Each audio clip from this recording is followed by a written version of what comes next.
Hello viewers, welcome to Sairam kitchen.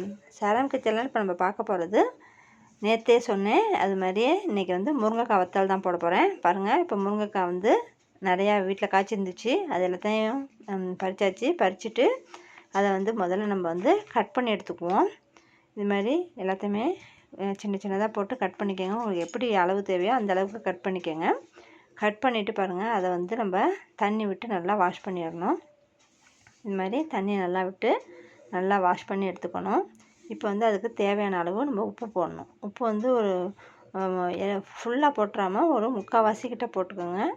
இது மாதிரி உப்பு போட்டுட்டு அதுக்கப்புறம் வந்து நம்ம அதுக்கு தேவையான அளவு மஞ்சள் பொடி போட்டுட்டு, அப்புறம் கொஞ்சம் வத்தப்பொடி, அதாவது மிளகா பொடி இருக்குது பார்த்திங்களா, அந்த வத்தப்பொடி அதையும் போட்டு நம்ம வந்து இதுக்கு தேவையான அளவு இதுலேயும் கொஞ்சம் நம்ம தண்ணி விட்டு போகணும். இது மாதிரி பாருங்கள், கொஞ்சம் தண்ணி விடுவோம். கொஞ்சமாக ஊற்றினா போதும், ரொம்பலாம் அது முழுகிற அளவுக்குலாம் தண்ணி ஊற்றக்கூடாது. ஒரு ஒரு ஒரு ஒரு ரெண்டு டம்ளர் தாங்கும் தண்ணி ஊற்றிட்டு இதை தூக்கி அப்படியே நம்ம அடுப்பில் வச்சிடணும். வச்சுட்டு ஒரு மூடி வச்சிடணும். மூடி போட்டதுக்கப்புறம் அதில் வந்து ஒரு ஆவி வரும் பார்த்திங்களா, அப்போ எடுத்து இது மாதிரி குலுக்கி விடணும். இது மாதிரி 3 வாட்டி குலுக்கி விட்டாக்க அந்த முருங்கைக்காய் வந்து நல்லா வெந்துடும். பாருங்கள், இது மாதிரி ஒரு 3 டைம்ஸ் பண்ணுறாக்க பாருங்கள், முருங்கைக்காய் சூப்பராக வெந்துருச்சு. வெந்ததுக்கப்புறம் இதை வந்து நம்ம ஒரு பேப்பரோ இல்லைனா துணியோ விரித்து நம்ம நல்லா வெயிலில் வந்து அதை வந்து நம்ம காய வைக்கணும். பாருங்கள், இது மாதிரி தான் ஒன்று ஒன்றா எடுத்து நம்ம வந்து காய வைக்கிறோம். காய வச்சு இது பார்த்திங்கனாக்கா ஒரு 2 நாள் 3 நாளில் வந்து நல்லா சருடாட்டம் நல்லா நம்மளுக்கு காஞ்சி வந்துடும். நல்லா வெயில் இருக்கணும். வெயிலில் வந்து நம்ம போட்டு எடுத்தோம்னாக்கா சூப்பராக வந்து காஞ்சிரும். இப்போ பாருங்கள், டே 2ல் வந்து முக்கால்வாசி காஞ்சிருச்சு பாருங்கள். இது மாதிரி டே 3ல் வந்து நம்மளுக்கு ஃபுல்லாகவே காஞ்சிரும்.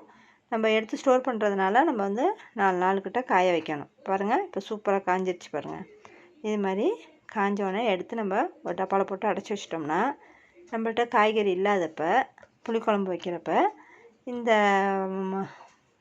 முருங்கைக்காய் வத்தலை எடுத்து இதோட கத்திரிக்காய் வத்தல் இருந்தாலும் அதை கூட போட்டுக்கலாம். குழம்பு தாளித்து விட்டுட்டு இந்த குழம்பு கொதிக்கும்போது இதை வந்து எடுத்து போட்டோம்னாக்கா இந்த முருங்கைக்காய் நல்லா வாசனையாகவும் இருக்கும். முருங்கைக்காய் போட்ட ஃபீல்லே இருக்கும். இது மாதிரி வத்தலாக இருக்குன்னு நீங்கள் நினைக்க வேணாம்.